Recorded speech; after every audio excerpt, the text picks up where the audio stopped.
Will New York give reparations for slavery? Let's talk about it.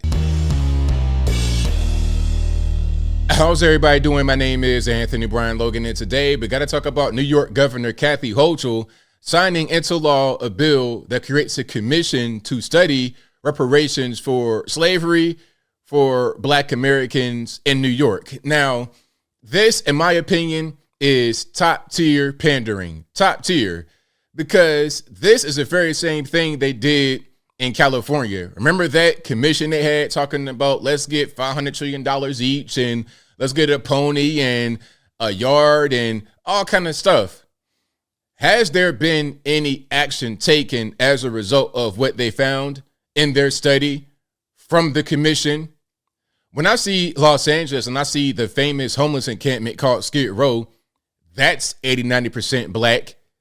Now, the fentanyl and the poverty and just the misery in that area has not changed at all. So where's the actionable items? Where is any kind of movement from the commission? This is pandering. Look, slavery has been over for over 150 years. What are we studying that we don't know already? What are we studying? We don't know what happened. We don't know the effects. We don't know the results. What are we going to be studying? I don't understand. It's ridiculous. Now, before I go any further, let's look at a news clip from New York. If you want to see the clip in full, link as always will be in the description. If you're on IG, visit the link in the bio, go to the corresponding article on the website. But without further ado, let's go ahead and roll it. Says it is time for New Yorkers to face the conversation about the state's history with slavery. She signed legislation today creating a committee to consider reparations for slavery. CBS 2's Natalie Dudridge has more. Right the wrongs of the past. Governor Hochul signed a bill Tuesday authorizing the creation of a community commission that will study the history of slavery in New York State and what reparations could look like. There's your man Al Sharpton right there. There he is. And that's what they do. They'll have this little photo op. I signed the bill into law. And look at me. I'm doing something for the Blacks, which is really nothing. But let's keep on going. You can see the unreckoned with impacts of slavery in things such as Black poverty, Black maternal mortality. Activists like Nicole Carty say it's a long time coming. She helped advocate for the bill sponsored by Assemblywoman Micaël Salages after the racially motivated Buffalo, New York mass shooting. We saw that monster come into a community and kill 12 Black New Yorkers. The signing took place on the Upper West Side at the New York Historical Society, just down the hall from the Frederick Douglass exhibit. Slavery was abolished in New York in 1827 and officially across the U.S. in 1863. But it was followed by racially segregating practices. 1827 in New York. So you're talking about 200 years ago? We've not had enough time to figure out what happened and what needs to come as an after in 200 years. Like now we're all of a sudden going to figure it out. Now we're going to just see the light. I mean, come on. This is obviously pandering, but let's continue. Practices like Jim Crow and redlining, denying loans to people based on race and neighborhoods. So now we're talking about things that are not slavery. We're talking about Jim Crow. This is post-slavery. So we're talking about just discrimination, other stuff. See, we're conflating different things here. Impacting generations. One of the greatest housing programs that we can have in this country, and Black New Yorkers were excluded from that. We still see Blacks making 70 cents to every dollar whites make. Leaders like Al Sharpton say the commission... A leader of what? A leader of his own show on MS-13 DNC? A leader of what? A Black leader? Not this guy. At a challenging time in America. A 2021 Pew Research survey showed 77% of Black... Whose baby is that? Who gave Kathy Hochul this prop baby to sit in her lap? Research survey showed 77% of Black Americans support reparations, compared with only 18% of white Americans. We do have a governor who is honest enough to say out loud that this was hard. The committee will be made up of 9 members who will be appointed over the next 6 months. They'll have a year to draft the report before presenting it to the public. Our generation desires leaders who are willing to confront our true history. Can we just talk about the elephant in the room? Can we address it? Now, don't accuse me of being a racist or anything like that, but it's just an elephant in the room. Do you see this guy's hair? Is he black? Now, I mean, so when we're talking about black Americans, when you see me, I'm obviously black. Nobody's going to think that I'm anything other than black. I'm a black American. I could trace my family back all the way to the boat. You know, this guy right here, where is he from? Is he first generation? What percentage black is he? I'm going to let him continue, but then I'm going to just address the elephant in the room, because if you got a bunch of guys like this in New York, especially in New York City, all these Caribbeans and Africans that came over here recently, are you guys going to get paid too? But again, if you get paid at all, will you get paid too? Let's keep on going. The next generation hopeful this groundbreaking moment will shed some light on a dark past. On the Upper West Side, Natalie Duddridge, CBS 2 News. Okay, so there we have it. That's what's going on. Now, Kathy Hochul, okay, I did a good thing with all these, biracials and FBI snitches and this random baby I had in my lap. I'm doing something good for the black community. Now, there's a lot here. Now, some are going to watch this video. If you guys don't know me, if you're watching for the first time, oh, you're a COON. You hate black people. You're Uncle Ruckus. I'm just a realist.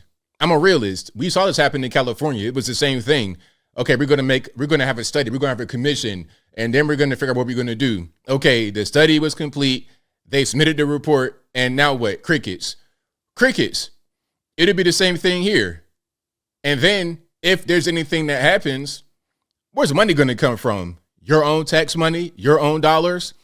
And if money's given out to people, who gets it? Okay, who gets it? I mean, do you have to have family that goes back to New York during a certain period of time? Must you be a certain percentage black? Are you going to do a DNA test? How does that really work?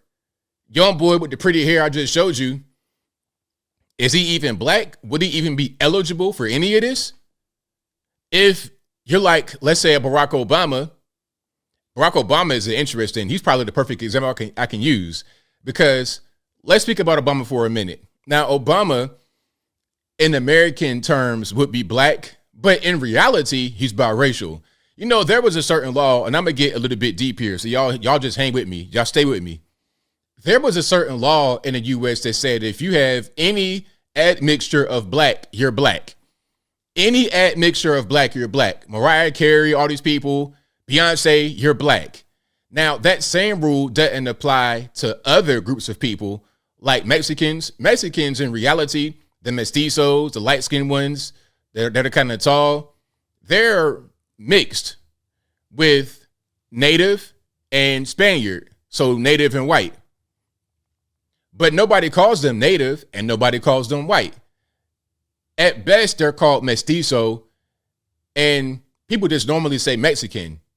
But if you're black, that's not what happens. If you have any admixture of black, you're black. There's no, oh, well, they're biracial. Oh, they're this race. Oh, well, no, you're just black. But are you really? If you're 20% black, does it make you black? I'm having a hard time kind of understanding that whole situation. Okay, with this whole reparations talk.